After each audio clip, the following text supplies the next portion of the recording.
Text 4. Earth, water, fire, air, ether, mind, intelligence, and false ego.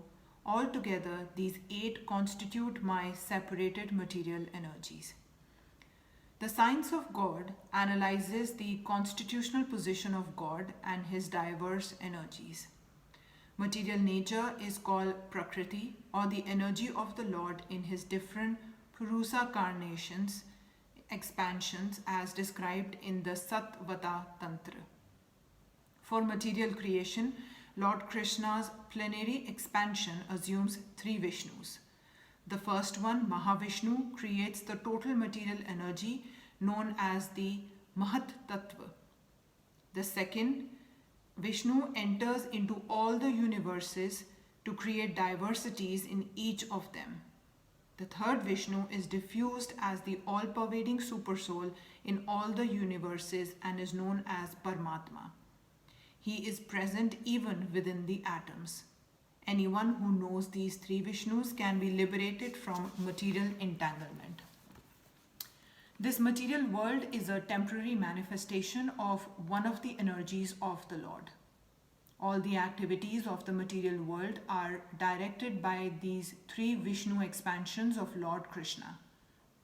These Purusas are called incarnations. Generally, one who does not know the science of God or Krishna assumes that this material world is for the enjoyment of the living entities and that the living entities are the Purusas, the causes, controllers, and enjoyers of the material energy. According to Bhagavad Gita, this atheistic conclusion is false. In the verse under discussion, it is stated that Krishna is the original cause of the material manifestation. Srimad Bhagavatam also confirms this. The ingredients of the material manifestations are separated energies of the Lord.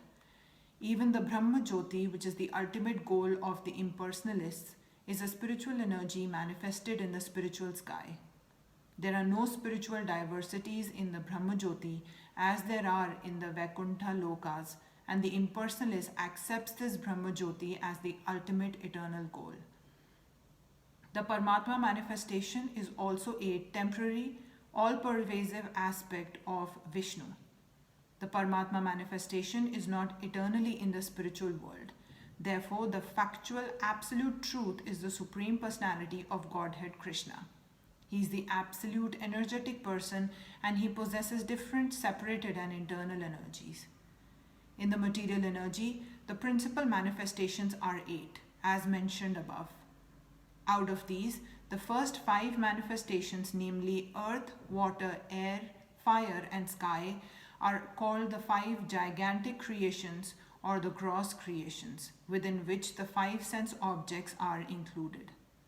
They are the manifestations of physical sound, touch, form, taste, and smell. Material science comprises these 10 items and nothing more.